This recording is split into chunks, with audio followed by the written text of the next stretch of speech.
Hi, I'm Ed Bacon, the rector of All Saints Church, Pasadena. Whoever you are and wherever you find yourself on the journey of faith, I hope that you'll find something here that speaks to you. Welcome.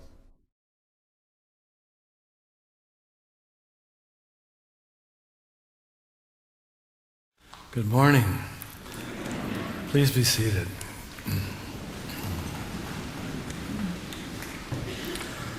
I'm very honored to be with you today. I'm a Franciscan from New Mexico, but Father Ed kindly invited me to spend some time here this weekend. And I was already in California for the month, where I just finished writing what I hope is a book on the true self and the false self. And so it makes it rather easy for me to preach this morning, because in many ways the two readings lend themselves to it. In the first reading, we have what is really one of my favorites from Jeremiah, where he's moving the Jewish religion beyond at that point, its external reliance upon external authority, and beginning to plant the basis for inner authority. When you have those two in good balance, you tend to have very balanced people who can honor wisdom beyond them and bigger than them, but also can come to a point of inner experience and can say, I know for myself. And when your knowing meets the big knowing, you've got good knowing. That's the goal. Well, I must say, it isn't often achieved, at least in my experience. Being from the Catholic tradition, we have tended to emphasize the outer authority, and it can have the experience of keeping many people at a rather childish level, well-intentioned, but they aren't even encouraged to have inner experience. But what we have Jeremiah saying here, I will put the law within you. I'll write it on your heart. I'll be your God and you will be my people, which is a great covenant line that they often repeat. And then he says, no longer shall they teach one another. So I said earlier, well, why am I up here? Fairly, if you get to that point, you don't need other people to tell you. All they can do is second the motion. You know it for yourself, and they tell you you're not crazy.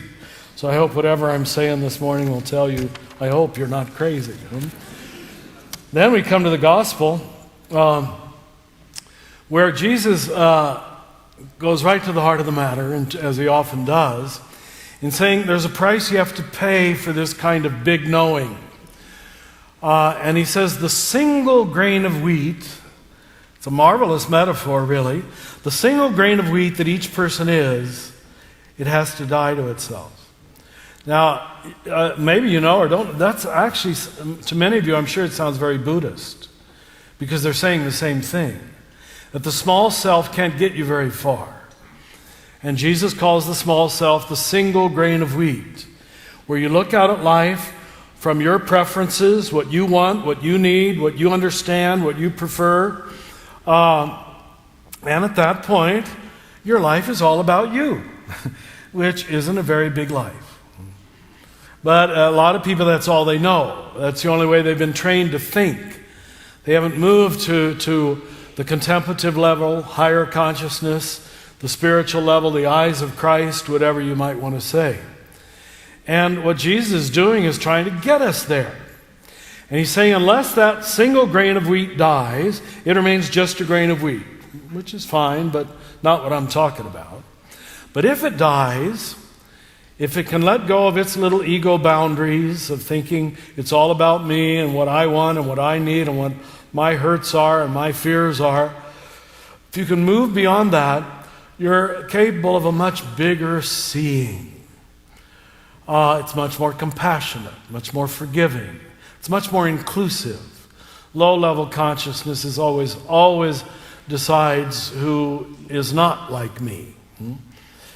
And it pretty much gets trapped there, as we've seen in the tragedies in our country these last few weeks. Always people who are unworthy, not like me, another race, another whatever. And it becomes fully justified in their little mind, and it is little, you have to say that. In their little mind, it's all justified to even kill. And if we look at human history, much of this has been done, I'm sad to say, in the name of religion and the name of God. Because if you have God behind you saying these people are bad and my people are good, well, you can kill with impunity. Without any guilt, but actually feeling rather good about yourself. Brothers and sisters, you've got to know that's what we're dealing with in our world. And why this somewhat hard message, and the messages are getting harder as we now move 2 weeks into, or a week into Holy Week. That the language of something's got to die for something to live. Now in the book I just tried to write, I call that something that has to die, your false self. It's not your bad self. It just isn't real. It allows you to do very stupid things without realizing they're very stupid.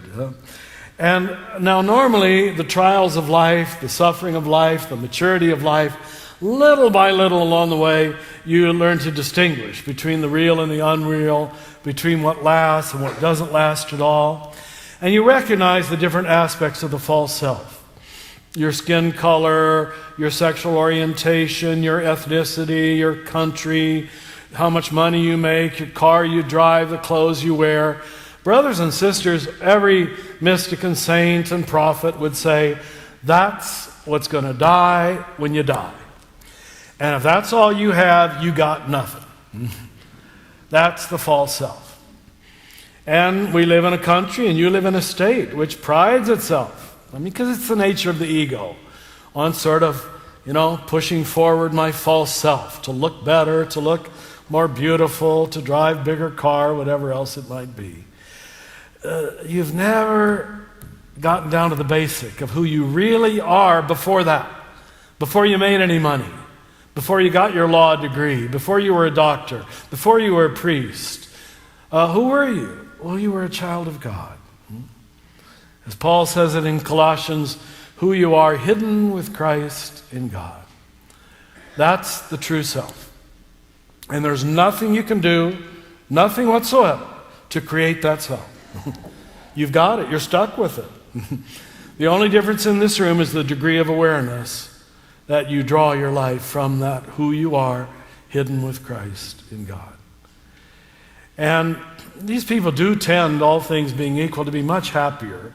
They don't emotionally go up and down like the rest of us, because they've seen through the shadow and the disguise of the false self. And again, I want to repeat, it's not bad.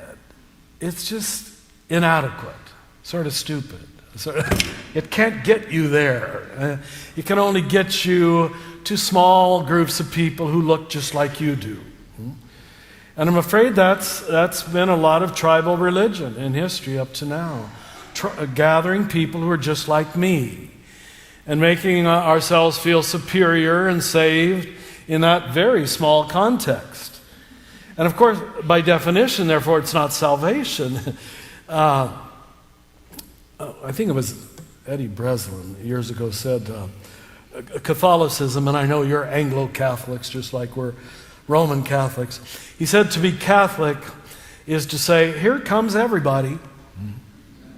At least it should be saying that. Because that's the word that the church took to itself already in the 2nd century. This universal people. This people who discovered the real, the substantial, their inner DNA, their divine nature, and that created the level playing field. That created the common ground. That created the community. And as I just said, once you see it in yourself, totally undeserved, unmerited, unachieved, then you know everybody else has it too. And all of your stating of preferences of these people are better, those people are worse, these people are right and those people are wrong, it all falls apart. It means nothing. You start seeing with what most of religions would call the eyes of God. And it's beautifully put in this particular gospel from John 12. It all starts saying, these two disciples, we want to see Jesus. We want to see. And then Philip passes it on to Andrew. And it's all about learning how to see. Religion is about learning how to see. And the broader you can see, the more you see with the eyes of God. It's so simple that it's hard to teach. It really is. Simple things are very hard to teach because for some reason we're convinced it should be complex. You see, salvation, and I don't think this makes me a heretic. Some of you might think so. But salvation is not a matter of if, it's a matter of when. When are you going to get it? And a lot of people, hospice workers are telling us this, a lot of people put it off till the last 5 months, the last 5 days, some the last 5 hours, and believe it or not, some the last 5 minutes. But according to the testimony of thousands of hospice workers, almost everybody gets it at the end. You know, I got to let go of all of it. And so what we say about salvation, I want to say also about death. It's not a matter of if. It's a matter of when. And what religion is about at its more mature levels is dying before you die. Dying before you die, and then you're not afraid of dying. As the poet said, death can do me no harm. But you have to have done it once to let go of what you think is essential. What you think is absolutely true and forever me, and if I don't have this, I can't be happy. So we're practicing dying ahead of time, you see? And little by little you say, you know what, that's not me, or don't need that. Now these are the people who don't have to wait for the last 5 days of life to get it. They find the essential self. You see, the true self is nothing you create. As I said before, you can't, because you already have it. You fall back into it. You fall back into it. You collapse into it. And you say, Eureka, as Jacob at the foot of Jacob's ladder. You were here all the time, and I never knew it. And my great sadness after being a priest for so many years is, in my experience, even the vast majority of Christians don't know it. They're still trying to achieve worthiness, and they never get worthy enough. And as long as they keep trying to climb, they always live with a kind of sense of inadequacy and inferiority. And what the gospel, I believe, is saying very clearly in today's version is that you can't get there, you fall there.